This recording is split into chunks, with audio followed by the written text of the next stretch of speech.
Hello Orchid friends, how are you? Welcome back to my channel. If this is your first time watching my video, my channel is all about orchids. From what orchids I have, how I grow them, my thoughts on certain orchid topics, to what orchids in my collection are blooming, etc. So if you want to follow along my orchid hobby adventure, please consider subscribing to my channel and turn on the notification. Today in this video, we're going to look at one of my primary hybrids. And the name of it, I don't really know, but it's a cross between sanderiana alba and aphrodite. This is its second bloom under my care. I got this one as a near mature plant. And last year was its first blooming. And this is the second time, so today let's just take a look. Here are some photos from spring 2018. These are photos taken after its first blooming season finished. And some of the roots were still growing pretty nicely. So a lot of these new roots are in the water. It was pretty much full water culture. I did give it some dry days here and there, but primarily there was always some water present at the bottom of the cup. And then pretty soon came September 2018. Roots were still growing, but there were some roots that had already died off, but I just haven't trimmed them off because it was doing pretty well. It was growing some new leaves, and its existing spike continued to remain green, even though I went ahead and clipped off the beginning portion, not knowing whether this one was a sequential bloomer or not. I don't think it is, but I went ahead and cut it off because the spike was really long. I think that's a trait of sanderiana. Very skinny and long, but I didn't like it, so I went ahead and cut off where the flowers were. But anyway, end of 2018, right, it started to form buds on its new spike. But then the existing spike, the spike from last year, also was growing a secondary spike. And on that secondary spike, we also had some buds. But unfortunately, around mid-January 2019, when the weather was still very cold, and in my environment, it was just not very optimal. So it started to have some bud blasts.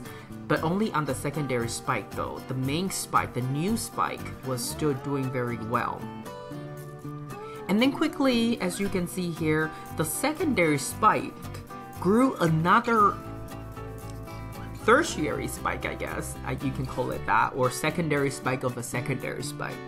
I didn't have any high hope for those secondary spikes because, to be honest with you, I think they just look so skinny that I didn't think that anything was gonna come out of it. And sure enough, the secondary spike from the existing spike last year, started to yellow, but the tiny little branch remained green. And it was the new spike that started to really growing strong, and pretty much after I came back from a business trip around and toward end of February 2019, that we finally, were able to see its first bloom. It took this orchid quite some time to develop the buds. I looked at it, and finally, February 2019, it started to open its first flower. Unless you're a super fan of white Phalaenopsis orchid, otherwise, personally, I would not recommend this orchid because, yes, it's a primary hybrid between two species, but this one, it's almost the same as any other white phals, like it doesn't smell anything, and the flower spikes are so skinny and long, and it takes up a lot of space. But one thing interesting about this orchid is its lip. It has very long lip. I call them whiskers, right? Because they're so skinny. The lip is, I think, the most interesting aspect of the flower. The shape of the flower really goes after, I guess, the shape of sanderiana flowers and Aphrodite because they're not the typical round, really rounded white phalaenopsis orchid that you see at grocery stores. But I got this orchid because I was going through a phase, it was just a couple weeks, a phase of hunting down primary hybrids. And this one was one of the ones that I came across with, so I had to get it. But, it came to me as a near mature size plant. And it's been, I think, well over 2 years that I have had it. And, every year it blooms, but I think my heart still goes out to orchids with fragrance, somewhat of a fragrance, right? And this one doesn't smell, and it's a white phal, so I'm just like, it's fine, but it doesn't really do much for me. The only thing I love about this orchid is its lip. That's it. Another thing that's interesting that I have observed about this orchid is that it really loves water, and when it's not hydrated well enough, there are two big signs that I see during its blooming season. One is the leaves get really droopy really quickly, but if you give it enough water, in 2 days the leaves will plump back up. So some phalaenopsis orchids, once the leaves get dehydrated and started having wrinkles, sometimes they don't plump back up. But this orchid, it will get wrinkled and get really soft, but then it will plump back up. So that's the good thing. But another thing is, if this orchid is somewhat dehydrated, the flowers actually will curl back. And then if you soak it in water for maybe 2 to 3 days, once it gets enough water, once it's properly hydrated, the flowers actually become would get more extended. So it's quite interesting because sometimes some of the effects due to dehydrations are not reversible, but for this orchid, it's rather reversible.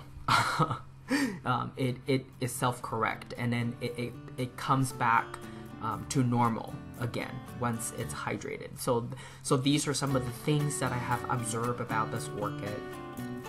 This orchid currently is in water culture, and I can't really say it's full water culture or semi-water culture because it depends on my environment. Sometimes I give it more wet days, sometimes I give it more dry days. It just depends on whether I will have good weather for the next few days and whether my environment will have higher humidity depending on the weather. So I would just say it's water culture. But I'm thinking that after all the flowers are gone this year, I may actually use the moss media I may just put some moss in the cup. I still use the same cup with no drainage hole, but then just put some moss in it just so that this orchid can continue to have enough moisture, because I think this orchid really likes water. So I think moss would probably be a very good medium for this orchid. And this is also an attempt to sort of transition away from water culture for this orchid. I mean, water culture is a really fun method, and it's actually, when done right, water culture is a great way to revive some orchids that are in stress. For example, with very little roots or rootless orchids, for them to quickly grow some roots. And I find it especially beneficial to use water culture in conjunction with liquid seaweed to promote root growth. And from there, you can then decide if you want to use a different way to grow your orchid. Personally, I find water culture method very interesting and fun to do, but it can be time consuming depending on how much you are looking at your orchids and observing your orchids and making adjustments on the water level, sometimes dumping out the water, sometimes adding the water back into the cup. For me, I think it's manageable because I only have less than 10 orchids in water culture. But if you have a lot of orchids in water culture, then to me that becomes a chore, pouring water back and forth, and to me that's not something I like to do. But you should always give this method a try, and just to see if it's something for you, because each person is different and environment is different. For me, I don't like this method as much, but it may be something that you find it very interesting and something you will want to do.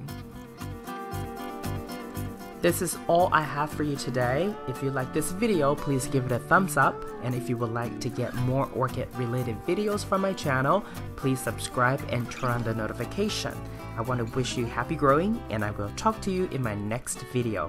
Ciao!